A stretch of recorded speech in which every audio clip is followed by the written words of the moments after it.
This is The Professionals, a podcast by music business technology and broadcast media technology students on Outcast OCCR Owens Community College Radio. In this series, students will interview industry professionals in their respective fields to help gather an idea of what it's like to work in their industry. I am Brendan Strong. I'm here today with Fury of Fury Harder Productions. To start us off, what are some of your current industry job responsibilities? My current industry job responsibilities, those entail production. I'm very good with the running DAWs, recording in engineering scenarios too. So you could call me a producer / audio engineer. Can you tell me a little bit about your background?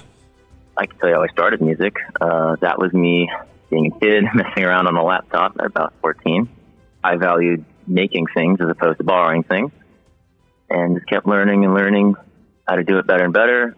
Got connections through my local community with music studios, which gave me opportunities to learn more and get acquainted with more about how the industry works. And since then, I've been producing for people, doing overdubs, which is just adding strings, synths, all those fun things.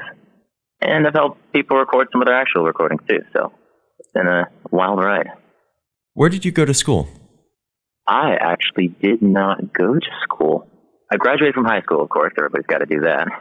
I wound up taking some music opportunities at the time I would have taken college. So I kind of jumped the gun there, and I think it worked out well for me so far. How did you get where you are now? Honestly, through people.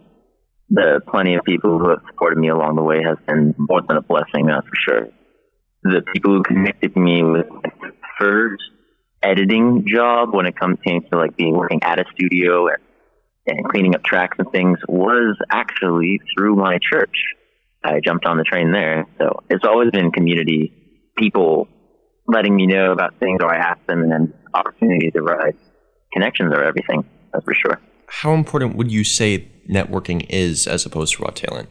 Honestly, I think it's everything. There's so many cases where you have talented people who love making what they're doing, but without any connections or any, it winds up being more of them just constantly posting things, and as opposed to building up a team, so to speak. I know I'm in that boat. I don't really have a solid team around me, so progress tends to be slow sometimes. But then you've also seen cases where there's plenty of artists. I'm actually going to say Billie Eilish, for example. Her team is massive, and it launched her into the stratosphere, to be honest. Dozens upon dozens of different cases would tell you, yeah, teams are very important. Knowing people who can say, oh, you need some artwork done, or you need some video done. I know a guy. People talking to people, helping people. Honestly, mostly the name of the game at this point.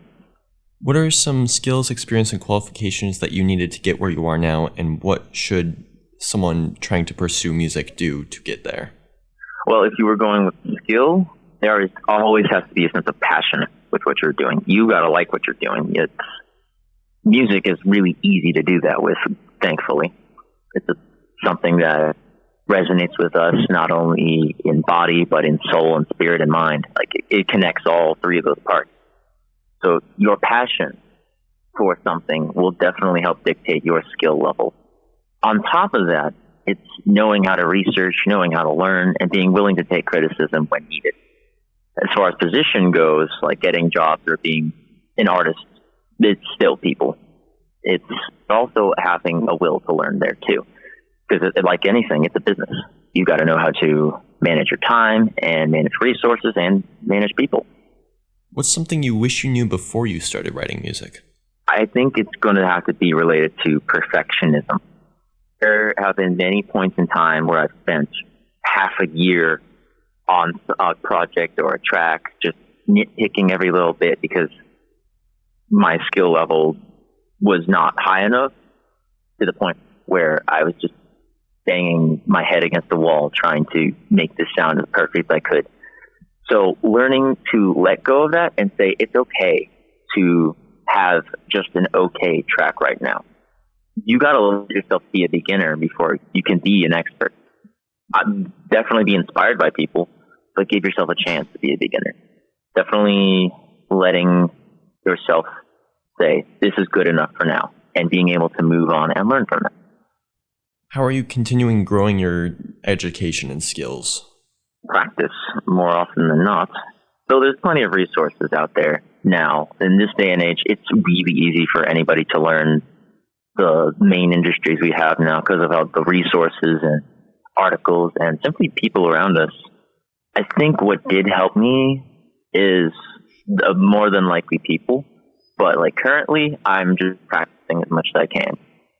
Yeah, just continuing to make and sharpen skills and keep looking for resources that help me to continue to improve, because it's still a journey we're all on, never ends. What are some of your future goals? I would love to be able to soundtrack something at some point. I've done little projects where I do a track for people here and there. I would think it would be a very beneficial thing for me to learn how to work with a studio and actually making like a soundtrack for either a show or a movie, if that's possible at all. That's something I look forward to. Sounds fun. What would you say the industry outlook is? Let me phrase it this way. In the earlier days, I want to say maybe like 2 or 3 decades ago, on building up people to their full potential. Right now, it's very much you already have to have potential to be considered. And by potential, I mean like a following of some sort. People already have to know your name for there to be, for example, labels to want to hire you on as an artist.